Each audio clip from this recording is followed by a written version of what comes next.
Hola oyentes de Radio Sefarad, es un gusto volver a contar con Barda Fishbein para seguir recorriendo la geografía del Yiddish, en este caso de Cracovia. ¿Qué tal, Barda? Hola Jorge, hola a los oyentes de Radio Sefarad. Bueno, habíamos empezado hace 2 semanas con esta importante ciudad polaca y hoy seguiremos recorriendo las huellas judías en ella. Efectivamente, Jorge, vamos a continuar en donde lo dejamos, mediado el siglo XVII, donde se contaban en Kazimierz, donde fueron obligados a vivir los judíos, en las afueras de Cracovia, 6 sinagogas. También había numerosas casas de oración más pequeñas, lo que indica que la Keilah tenía muchos integrantes.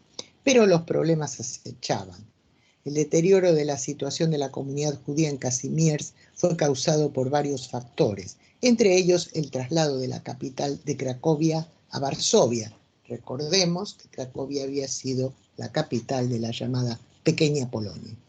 Y las guerras que ya hemos mencionado en nuestra anterior visita a la ciudad, como los levantamientos cosacos, que apenas acabar en 1655, fueron seguidos por la invasión sueca, que se inició ese mismo año y se prolongó hasta 1660. Durante esa guerra, tanto suecos como polacos saquearon las posesiones de los judíos. Y bien, en la Keilah de Cracovia estuvieron representadas todas las ideas religiosas y políticas de la judeidad askenazi. Tras la desesperanza por los muchos reveses ocurridos hasta el inicio de la segunda mitad del siglo XVII, los judíos de Europa del Este anhelaban recuperar la esperanza, de modo que la comunidad de Cracovia fue, como otras, terreno fértil para confiar en el mensaje del falso mesías Shabtai Tzvi. Kazimierz tuvo muchísimos seguidores de este falso mesías. Y las muestras del fervor mesiánico de aquel tiempo aún pueden apreciarse en mensajes escritos en los muros de la sinagoga llamada de Isaac, que permanece en pie. En ese mismo siglo también tuvieron seguidores tanto la Haskalah, la ilustración judía, como el hasidismo, aunque inicialmente ambas tendencias fueron rechazadas por heréticas por parte de la ortodoxia. Ejemplo de ello es que en la plaza del mercado judío de la ciudad fue quemada la traducción de la Biblia realizada por Moses Mendelssohn por ser precisamente un símbolo de la Haskalah. Recordemos que Mendelssohn tradujo la Torá a lengua alemana y que eso a la ortodoxia le parecía herético. Un siglo más tarde, aproximadamente en 1785, se lanzó un jerem, un anatema, sobre los adeptos al hasidismo, mensaje que fue emitido de viva voz y públicamente en la sinagoga vieja.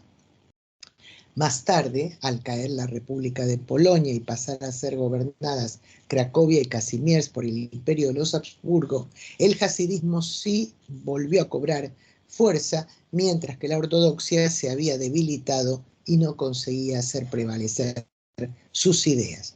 Durante el gobierno del imperio mencionado, habitaban entre Cracovia unos poquitos y el resto en Kazimierz unos 4.100 judíos que representaban el 17% de la población total de ambas ciudades. Los nuevos responsables políticos no asumieron ninguno de los privilegios o reglamentaciones que habían obtenido los judíos durante los sucesivos gobiernos polacos a lo largo de los siglos, pero la legislación fue avanzando, modernizándose a medida que transcurría el siglo XIX. En el año 1802, los municipios de Cracovia y Kazimierz se fundieron en uno solo. Durante el imperio de los Habsburgo, Cracovia tuvo un nuevo estatus, luego pasó a integrarse en el territorio del Ducado de Varsovia entre los años 1807 y 1815, hasta que finalmente se constituyó la República de Cracovia, o sea, una república constituida por una ciudad y sus alrededores, y esto fue en 1815 y se mantuvo hasta 30 años después. A la vez que ocurrían todos estos cambios políticos, crecía el número de judíos ortodoxos tradicionales, pero también se fortalecía la corriente jasídica y el número de judíos progresistas que defendían una mayor integración en el mundo gentil polaco, ideas cada vez más relevantes y seguidas por los jóvenes y los intelectuales. Ejemplo de ello fue el rabino Shimon Dankovich, que comenzó a pronunciar sus prédicas en polaco e incluso celebró en la sinagoga Tempel, donde servía, fiestas patrióticas del país a las que acudían tanto judíos como cristianos. Y así fue creciendo la asimilación. Pero casi a finales de la centuria, en 1897, se produjo una importantísima novedad en Cracovia, la hasta entonces inédita aparición de las ideas sionistas que llegaron de la mano, o mejor dicho, en la voz, de otro predicador llamado Osías Ton, que fue rabino de la sinagoga del Tempel también. Fue Ton quien finalmente se convirtió en el líder más popular de la Kehilá de Cracovia y también tuvo un papel destacado en la política nacional polaca. Fue diputado en el Parlamento, donde defendió los derechos nacionales de la minoría judía del país.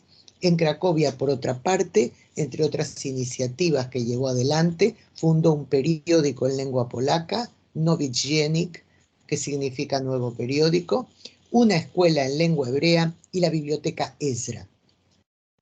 En el periodo comprendido entre el fin del siglo XIX y principios del XX, el número de judíos de la ciudad creció hasta alcanzar las 25.000 personas, aproximadamente un 28% de la población total. Por entonces nació, en el año 1903 y se mantuvo hasta 1921, una revista hebrea llamada Amitzpeh, o el Observador, de tendencia sionista, como también era sionista y laborista la publicación en yiddish del Yiddischer Arbeiter, el obrero judío, que se mantuvo entre 1905 y 1914. Entre ese año y 1927 también se publicaba el órgano del Bund llamado Valka, que significa lucha.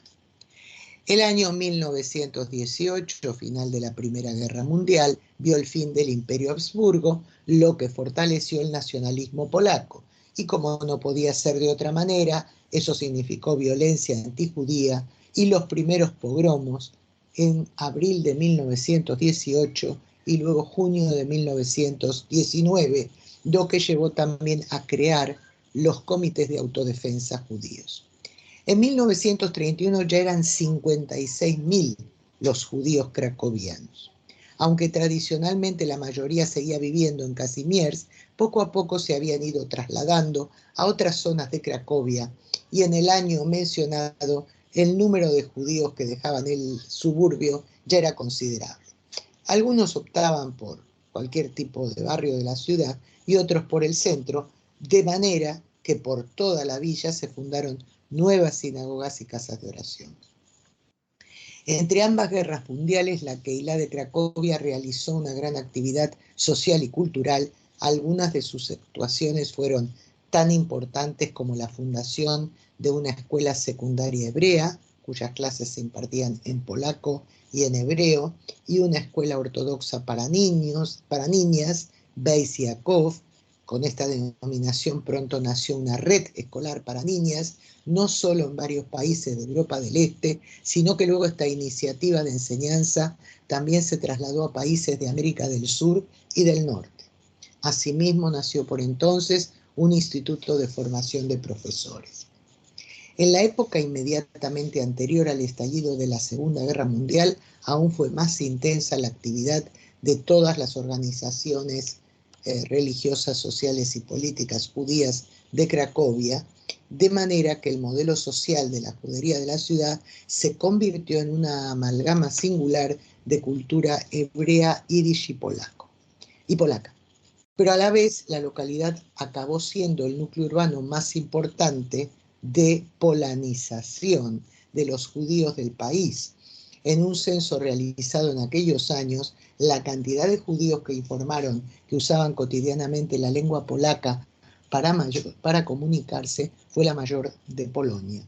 No sabemos cómo se hubiera desarrollado esa circunstancia ni en qué hubiese desembocado, porque por desgracia, tanto las manifestaciones de cultura judía como la asimilación fueron cortadas de raíz por el Holocausto. Y bien, vamos ya con algunos nativos relevantes de este periodo de la historia judía de Cracovia. En este caso tenemos para mencionar a dos muy famosos mundialmente. En el año 1872 nacía con el nombre de Chaya Rubinstein la que fuera conocida en el mundo entero como Helena Rubinstein, uno de los nombres más importantes de la industria de la cosmética, lo que la convirtió en una de las mujeres más ricas del mundo y le permitió ser una importante coleccionista de arte y generosa filántropa. Hija de un sencillo tendero, la mayor de 8 hijos, uno de los primos de Chaya fue nada menos que el reconocido filósofo Martin Buber. En el año 1912 emigró a Australia, donde haría sus primeros pinitos en el mundo de la belleza. Un tío suyo comerciaba en una zona del país donde abundaban las ovejas, cuya lana era rica en la cera llamada lanolina. El inconveniente de este suavizante natural era su olor, de manera que Rubinstein realizó pruebas para suavizarlo con lavanda, pino y flores de nenúfares. Más tarde consiguió que un inversor financiara el lanzamiento de su crema Valafe, creada por ella, y posteriormente comenzó a abrir salones de belleza en Melbourne y en Sydney. Sus negocios fueron tan rentables que le permitieron abrir un salón similar en Londres, ciudad a la que la cosmetóloga se trasladó. Fundó una de las primeras empresas cosméticas del mundo. Tuvo gran éxito económico, como hemos dicho, y empleó su riqueza para ayudar a instituciones de caridad en materia de salud, educación y arte. Al estallar la Primera Guerra Mundial se marchó con su marido, que era un periodista americano, a Estados Unidos. A esa altura ella era una mujer muy adinerada y alternaba con lo más alto de la sociedad europea y luego americana. Rubinstein abrió un salón de cosmética en Nueva York en 1915, luego convertido en una cadena de salones por todo el país. Vendió su negocio en 1928, con lo que obtuvo grandes ganancias, y luego volvió a comprarlo por muy poco dinero en época de la Gran Depresión. Creó la fundación filantrópica Helena Rubinstein Foundation en el año 1953 para financiar a organizaciones especializadas en salud, investigación médica y rehabilitación, al igual que la Fundación Cultural América-Israel, que otorgaba becas a artistas israelíes. También fundó el pabellón de arte contemporáneo Helena Rubinstein en Tel Aviv y estableció una beca de arte itinerante que llevaba su nombre en Australia en 1957. Trabajó activamente en su compañía toda la vida, incluso siendo muy mayor y estando enferma.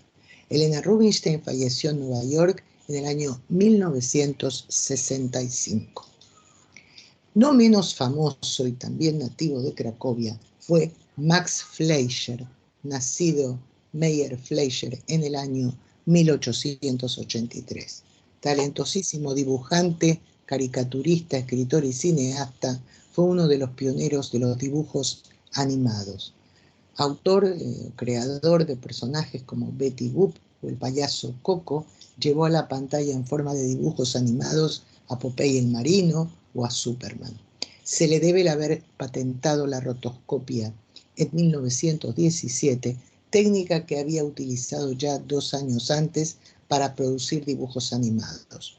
Luego fundó los Fleischer Studios, donde también realizó cortometrajes. Y en 1924 incorporó a su trabajo de animación el sonido. Este inmenso creador, que hizo felices a millones de espectadores pequeños y adultos, falleció en Los Ángeles, California, en el año 1972. Y bien, hasta aquí nuestra visita, nuestra segunda visita a Cracovia o Croque. Pues una segunda visita que nos deja estos nombres famosos, pero que seguirá también en una próxima entrega dentro de 2 semanas. Muchas gracias, Varda, y hasta entonces. Hasta entonces, Jorge, y gracias a ti.